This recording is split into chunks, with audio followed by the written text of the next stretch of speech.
Hi everyone, welcome to the Green Room. We're now on episode 21. I'm James, and I'm here with Nick, as normal. What is not normal, we've changed seats, we've changed our position, so I hope that's not throwing anyone. I don't think I can cope. I know. Are we the wrong size? We are, yeah. Well, normally, no, I am facing you to my right. But, okay, fine. I moved the plant in the picture so that people wouldn't get thrown off. Fine. Feels a bit too cosy. We've had a little switcheroo around. So today, as I said, we're talking about... Are you well, though? Are you okay? Yeah. No, you look well. No, I am well. Yeah. I am well. You know why? Because the sun's shining. Yes. Sun's shining, I'm feeling good. Yes. Like, life is a little bit better when it's sunny. How about yourself? Yeah, very well, thank you. Very Glastonbury this weekend or not? No, not for me, unfortunately. No. What were you doing this weekend? What was I up to? Trade show.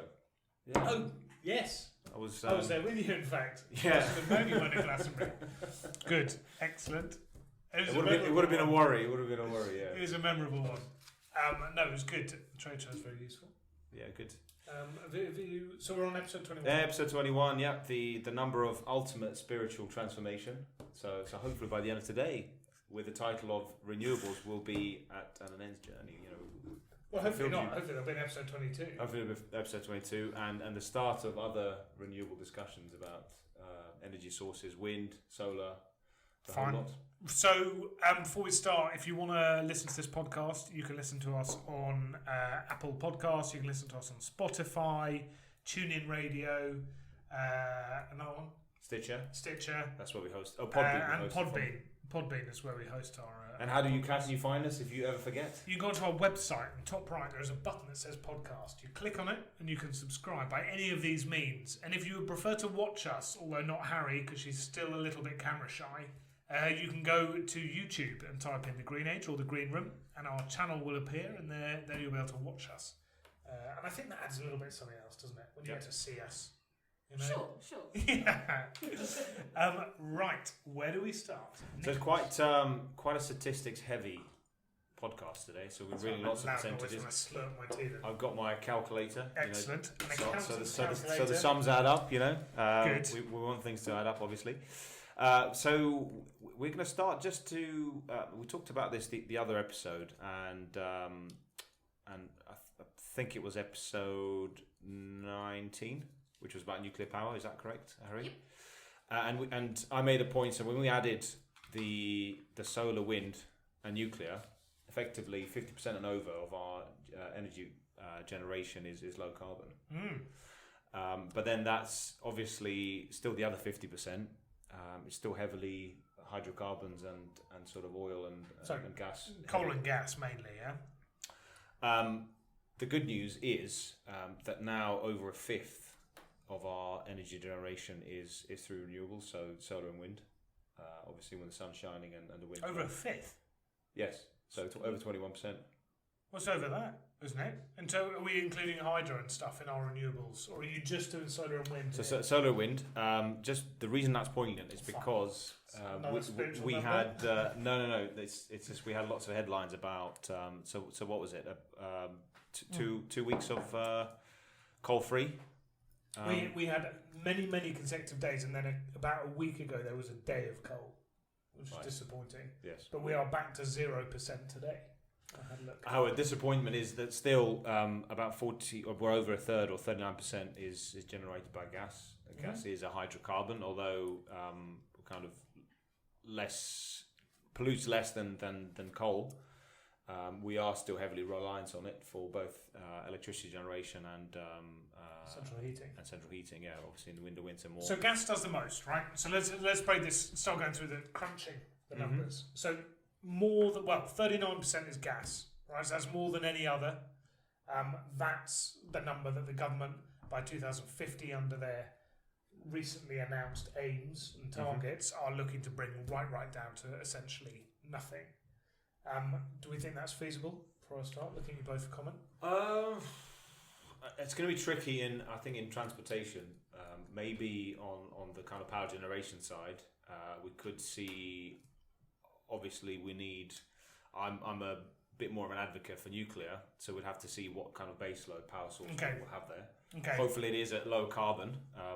generation source. So do you want to explain that? Do you want to explain baseload intermittency before we sort of kick on with renewables? Base load essentially is so no matter what you do, no matter how much electricity we need or we use, it's always going to be generating in the background. So, for example, your coal and your nuclear, apart from the weeks that we said we didn't on the coal power side, that we turned off the coal-fired power stations. Normally, 365 days a year they are on, and they are generating about a third to 35% of the energy 24/7.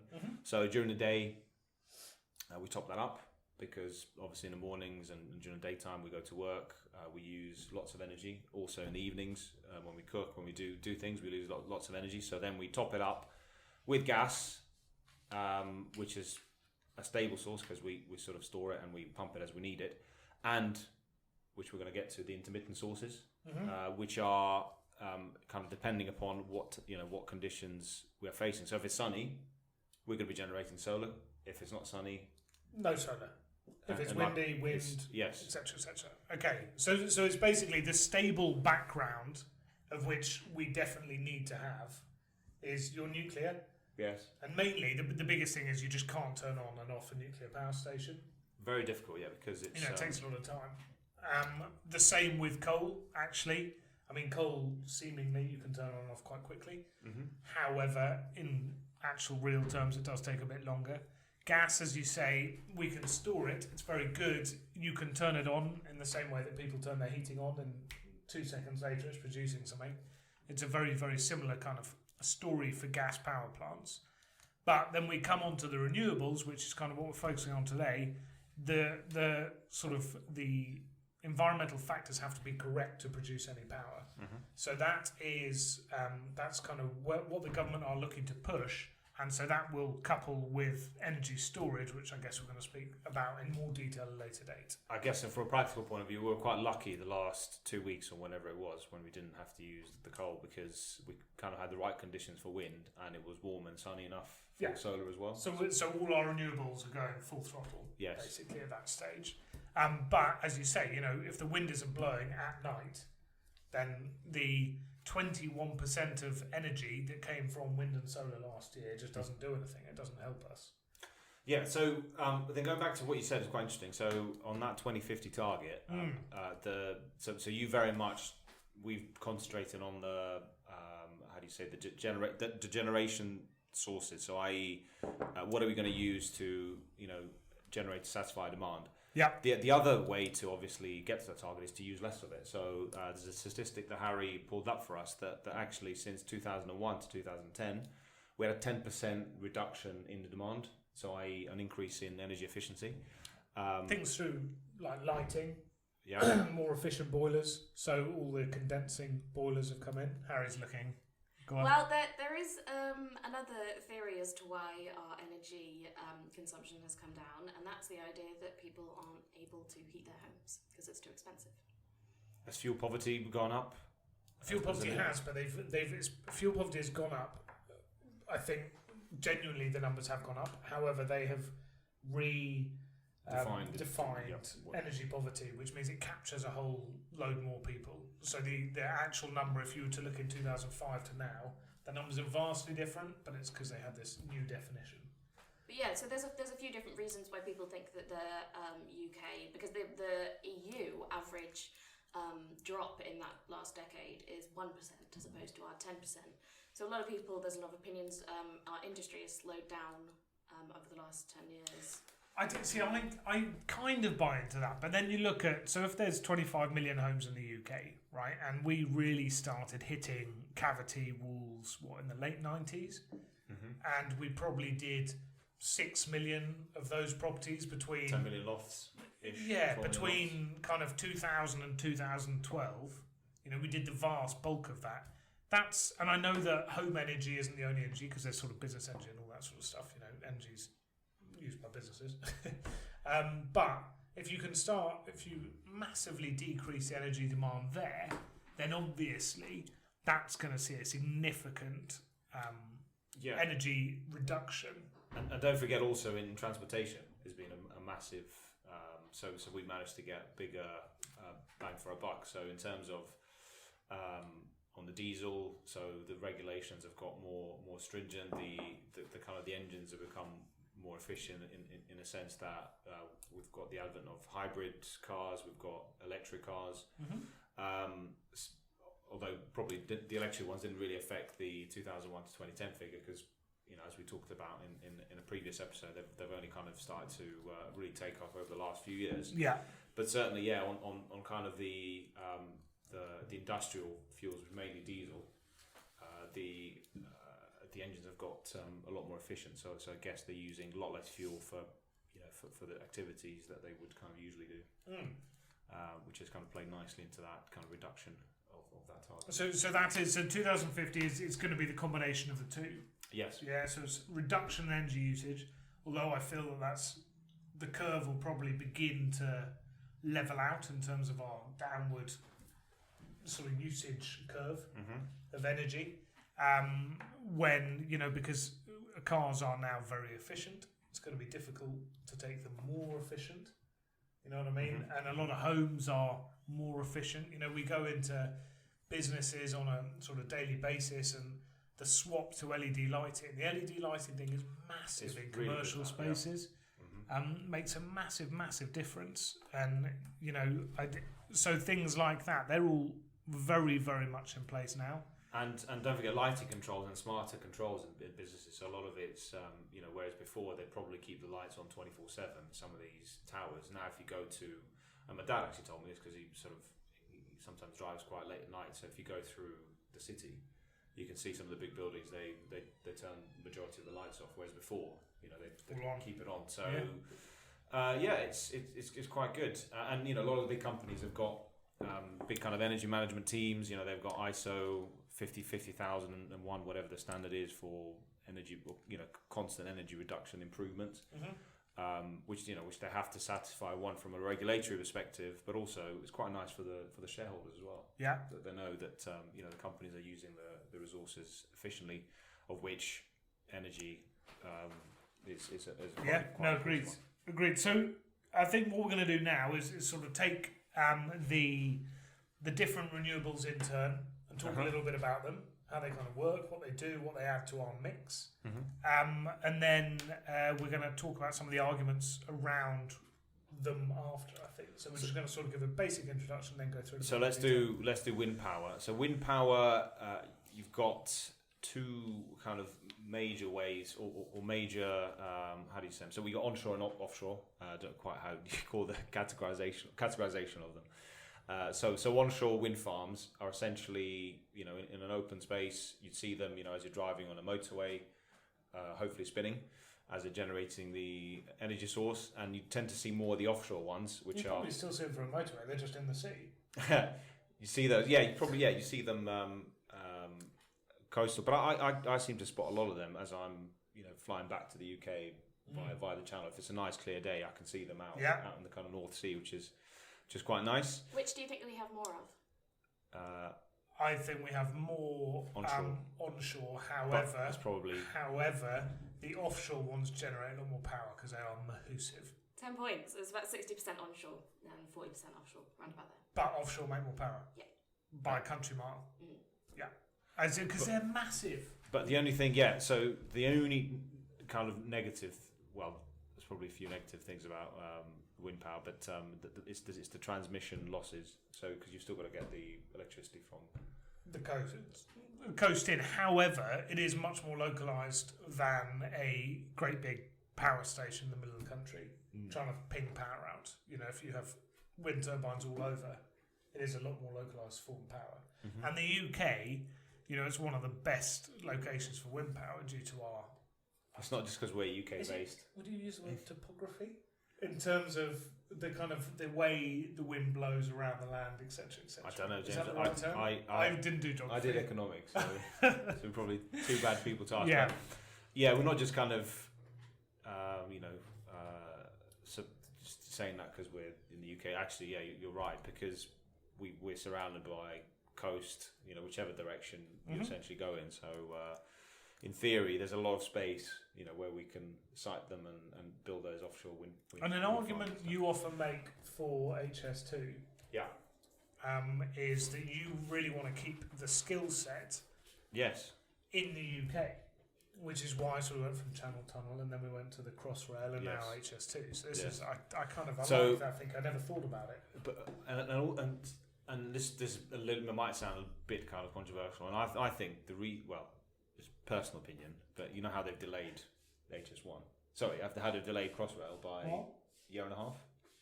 Is it because they're ready on HS2? Yeah. Yeah. No, I agree. But anyway, the reason I mention that is because obviously with wind power, offshore wind, we are the leaders in the world.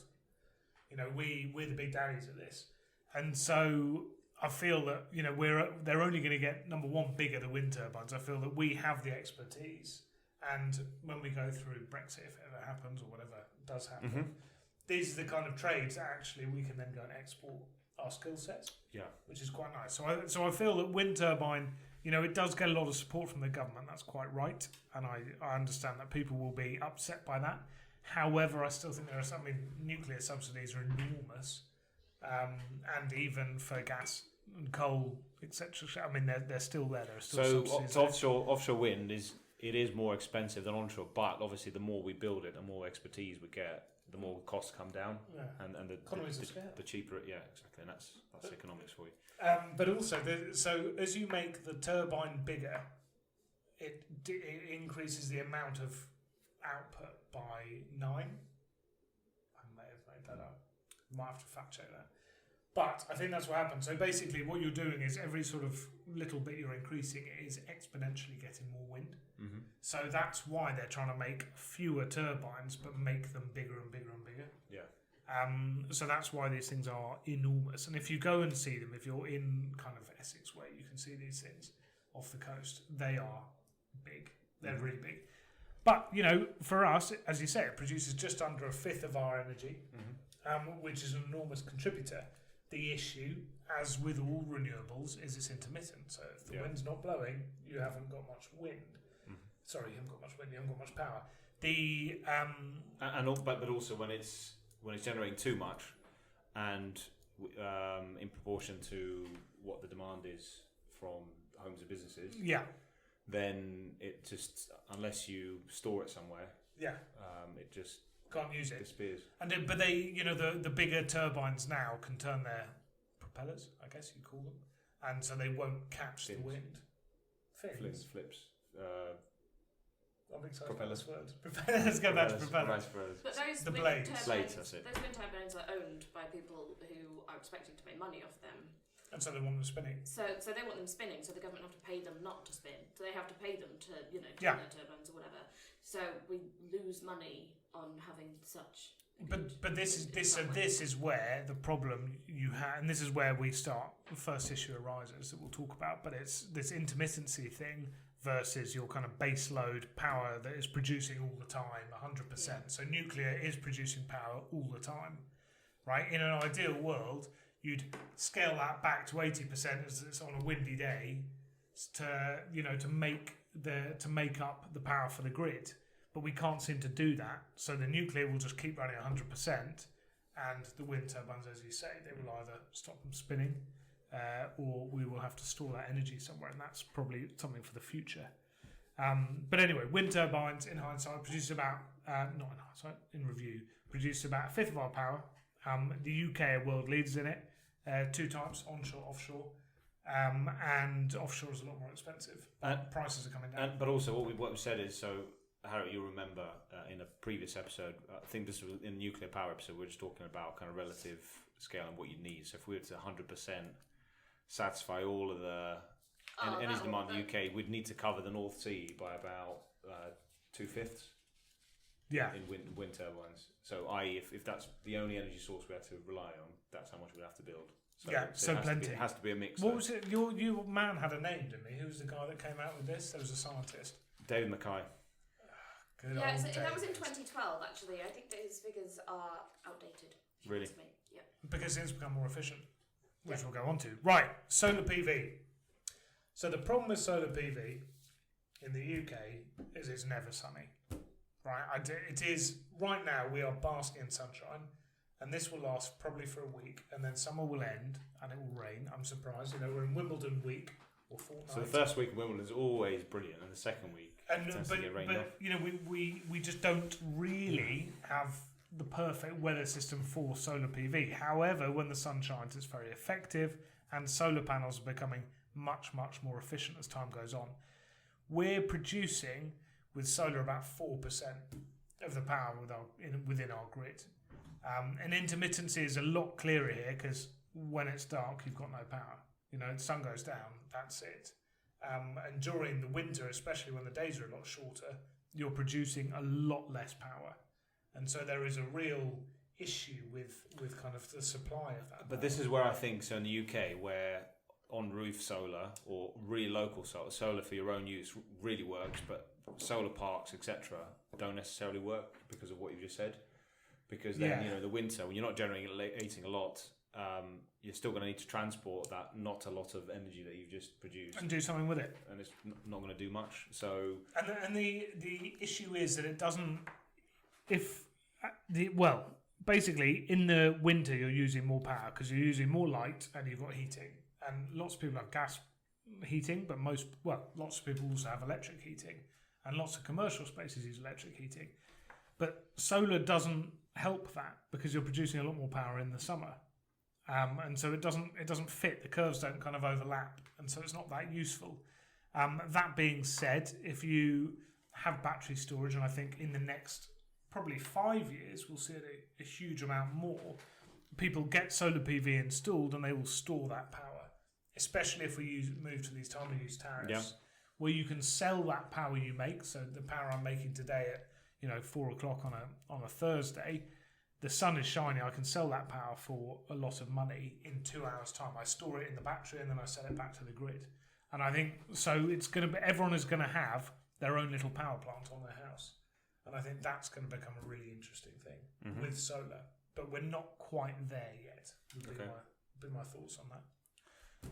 But still useful to have a little bit of it in the mix. That's what we're saying. Yeah, well, 4% of all of your electricity you use, or sort of all of the energy you use, is a massive amount. Really, it's just annoying the way that it's so intermittent. So that's my thoughts on that. So bioenergy. So it's basically the way I take it is burning organic matter, whether that is plant-based or for example, when you fermented it into like a biofuel, burning it essentially, and then using it either as a fuel within the transport itself, or you use it within, say, power stations to then you combust it to generate the electricity like you do in a conventional way.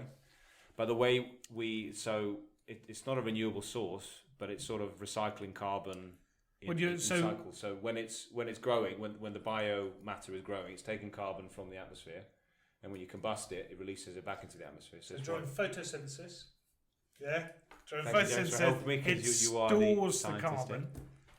It uses the carbon as a fuel to grow, and so it stores this carbon. It locks it into its kind of matter. Thank you for aiding me there.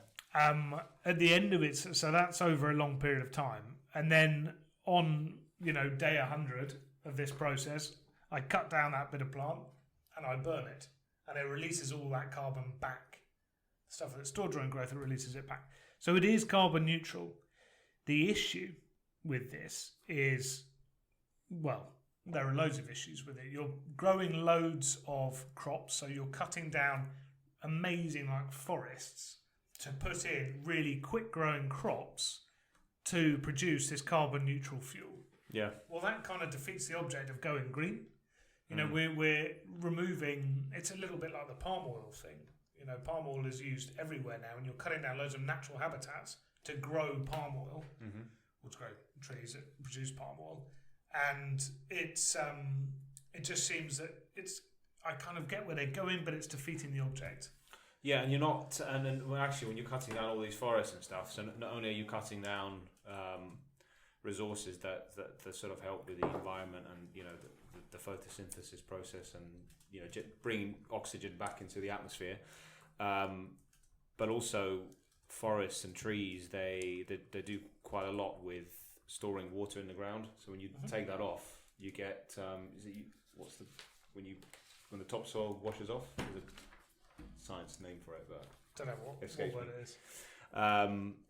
And then so you might get, say, a few cycles of crop growth, but then eventually the ground would become unfertile, fertilizer, and then it would just become barren and a bit of a desert, and then no one wins really because I think some of this some of the wood chips, for example, I know are made in Canada, and some of those wood chips are brought over to the UK.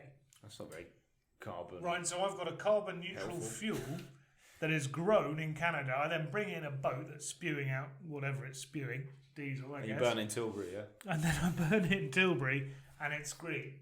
I mean, Yes. for me, that isn't green. So I think in some cases, I think bioenergy is really but I'll tell good. you what, it's useful, say, so if you've got a biomass boiler and then you have a local wood chipping plant that's that's using it as a byproduct of something else. And it depends why they're growing it. So on farms, where they're constantly cutting down bits of trees and doing all that sort of stuff, and they can take and burn that wood, because trees are naturally falling down, they can bring it out, and that's 3 days of heat.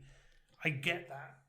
But you see what I mean? If you're growing specifically to basically buy wood pellets, because do you remember when about 2013, 14, when the RHI came out, and you could get a biomass boiler put in, and it would cost you about 10 grand, and you could make about 30,000, 40,000 pounds back through the renewable heat incentive. It was a very well thought out government incentive, as per usual, and the interest was enormous. We were getting probably not hundreds of calls a day, but we were getting in the tens of calls a day. But it's amazing. It wasn't calls like, what can I do for an environment? It's more like, how much money can I make? Exactly. I want a biomass boiler because I've heard I can make tons of money. And that just completely defeats the object of what we're trying to do here. Yeah. So I think in very few cases, I think bioenergy, biomass, all of that stuff is okay. But is it Drax Drax coal power plant, or used to be coal power plant, and they've changed it.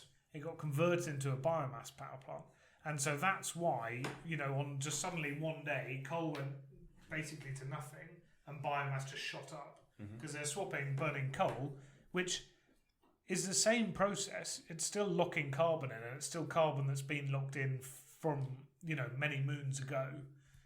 You're just moving that kind of process it takes a huge amount of time to a really quick process where I grow something over the course of a year, knock it down, and then burn it. Basically, we need to plant more trees. Well, and not cut them down. Yeah. Don't use biomass.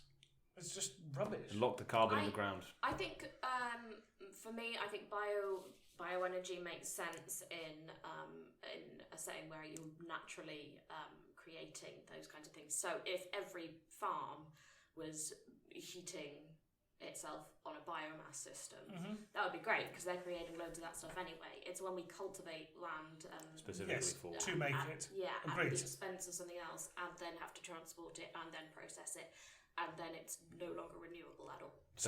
But McDonald's cooking all their food in lots of oil and then using that oil to run their vans, it's a byproduct. It would be a waste product otherwise. That to me seems pretty sensible. But Is that what you do? Yeah. They will turn cooking oil into fuel. Oh, brilliant. And I think so that kind of thing is really clever. I think the big thing in bioenergy is going to be from algae. And if you've got a really quick growing algae, we used to have a little pond at home, I remember. And in the summer, the algae just went nuts. It just grew really, really quickly and took over. If you could, we didn't do anything, we didn't want it there, but obviously that algae really took, and it's vegetation, in theory, obviously it's in water, so it's not going to burn straight off the bat, but you could dry that and burn it. I kind of feel that would be clever, because you're not using that to do anything else. Is the algae, does that take carbon from the atmosphere? That's exactly the same. Same thing. Yeah. Which is why you get all these massive... Didn't they say too much algae in seawater is not good because it makes it all acidic? Or well, because it can take all the oxygen out of the water, okay, and then it will everything. So we need to do it on a controlled process. Yeah, you basically have an algae farm. Mm-hmm. But I mean, that's probably a bit of a niche idea that I just thought of just now. Patent I don't know if I'm going to get the investment I'm Patent looking it. for. I take Patent that it. to Straight Dragon's away. Den. I'm Patent looking it. to build a 100-hectare algae farm. Yeah. Look at me with pretty weird looks. Right, hydroelectric. Hydroelectric's cool. Right, so we've talked about base load, so I've got this kind of dynamic. No, yeah, that's cool. But you know the cool thing, I've been to Norway. Have you? Norway. Is that how you say it? No, it's just in Norway. Fine. It was opened by the Prince of Wales, I think. Okay, right, but let's explain what it is. Yeah. So, it's a pump storage hydroelectric power plant. So this is what we're talking about now. So hydroelectric is when water just travels through, essentially, a turbine and produces electricity, right? So the Hoover Dam is a famous one. Yeah, very good. Aswan Dam. Oh, well done. But pumped hydro is when. So I've got all this electricity and at night, and no one's using it because everyone's asleep. And I then use that electricity to take water from a reservoir down on the ground, and I pump that up like 500 feet or 500 meters or whatever to a bigger reservoir, much higher up. So I'm using kind of electricity to turn turbines to pump the water up. So I'm creating sort of lots of potential energy where this water is sat much higher in this reservoir. And then what happens is when everyone boils the kettle, and I always give Coronation Street as my example, but the half-time of the Ladies Football World Cup, in the final, everyone's watching. So it's good, man.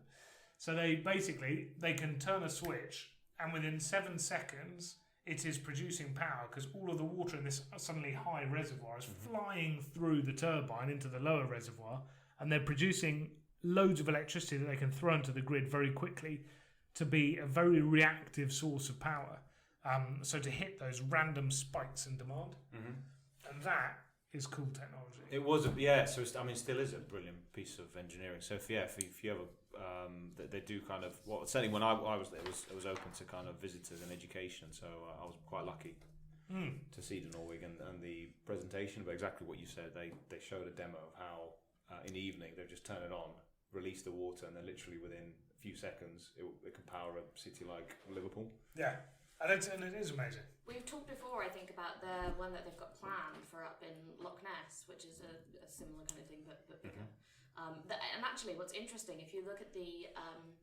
so basically, the government publishes their fuel mix every quarter, so for the last 3 months, where our energy has come from. And there's one figure that's minus 2 if we export anything, but we don't. So the one figure that's minus is the pumped storage. So I'm pretty sure it was 0.27% that we did in 2018 that went into pumped storage, and then we used it later today. So it'd be great if we could increase that. Yeah. But it slightly depends on I'm going to say that word again, beginning with T. Topography. Let's go on topography. We should look what topography means. Yes. Because I'm guessing. Yes. However, you might want to check that out. But what I was going to say is you kind of have to rely on the right conditions. So a country like Norway, for instance, produces a lot of energy through hydroelectricity and pump storage, just because they've got lots of different mountain ranges. So they can have the high lake and the low lake. Yeah, and we don't have that topography here in the UK. Yeah, but also, and this is one that I think the UK could become huge in. So tidal energy, which it's not quite hydroelectric because it's tidal, but you're still having water moving through turbines. Well, we have the Thames that is massively tidal, and if you put and the Severn, they've talked about 7 barrows for ages. They reckon if they had a turbine there, they could produce 5. And the Mersey, they reckon they could produce 5% just with the 7 barrows. I reckon they produce 5% of the UK's energy, and you can predict it just like for the next 180 years when the tides are going to be. So brings up the question: why did they reject the Swansea Tidal Lagoon, which was exactly that? It was a massive project, and they scrapped it. And really annoyed Welsh people. Yeah, I did. Yeah, and I completely understand it. So I think tidal is something that we're not going to cover now, but I think it's probably one that we can actually talk about in quite a lot of detail because there's quite a lot on tidal that I'd like to discuss. But to be honest, the 3 that we talked about really, wind, solar, biogas, bioenergy, and hydro. They're the main 4 that are really doing stuff in terms of renewables here in the UK? The bioenergy, does that include anaerobic digestion and all that stuff? Yeah, I'm pretty sure it does. I'll double check. That's going back to my biology days. So it produces methane as a side thing, and then they burn it. Yeah, it was one of the things that was available on the was it feed-in tariff or renewable heat incentive? Yeah. But it's but I think what we'll do, because we've kind of rambled on a little bit, but I think that's quite a nice introduction. Yeah, because we were going to originally talk about the controversies around some of this. Yes. Yeah, but I think maybe we'll do that as another one because we've talked for a while. Yes. I think on our if you're watching this, it's really I apologise because the camera's in a new position, so we've kind of been looking all over the shop here, but the camera we will position in a sensible place. And so next time we'll be looking. I know you just can't take your eyes off me. No, I can't help it. And so, but I think that's kind of it for this week. I think there's a big announcement, which is National Trust this morning. Yes, they have. So there was an embargo, but actually that embargo was lifted this morning. So it's Thursday. It's because it's on the BBC. So yes. We're happy to cover that.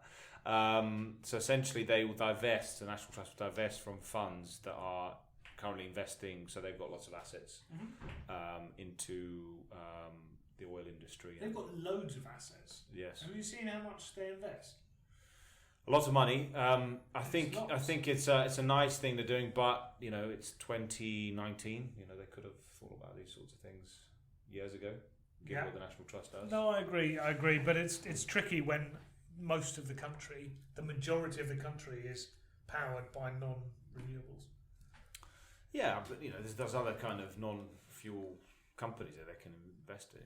But it's it seems to be kind of big news. I think it's not had anything else major, unless Harry can sort of correct me, but.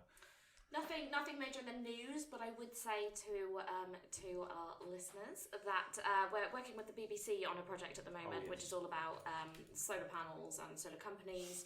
And if you're basically in the north of England, anywhere thereabouts, and you've had any issues selling a house because of solar panels, issues with your solar company going bust, basically any problems to do with solar panels, and you'd like to be involved in a BBC programme, then please get in touch with us and we'll have a chat with you. You can give us a call or pop us an email. I'll pop the details at the bottom of the video and the podcast. Very good. Very good. We also had a chap that we're going to be interviewing in our first interview on our podcast. Heat pump engineer. So we've got the heat pump engineer. We had the other chap who's come up with I don't want to say crazy solution for our energy needs, but anyway, we shall. He may not come on there. I've said that. Crazier than your algae farm? No, the algae farm's fun. I don't know what you're talking about. Sorry, copyrighted? Yeah, big time. But that's good. I think that'll be when these chats happen with external people, quite fun to see the Agreed, and also we'll get put in our place. Yes. And get called out for all the stupid stuff we say. And I have to say, and probably I mentioned it once. So these videos that James and I do, we very often give our opinion on stuff. So I've got a strong opinion. You've got a strong opinion. Obviously today was all about stats and figures, but amongst all that, it is an opinion. So if you've got a different opinion, do let us know in the comments below. Because it's just nice to have the variety. Get interaction. Yes. Good. Cool. So I think that's it for this week. See you next week. Bye. Bye bye.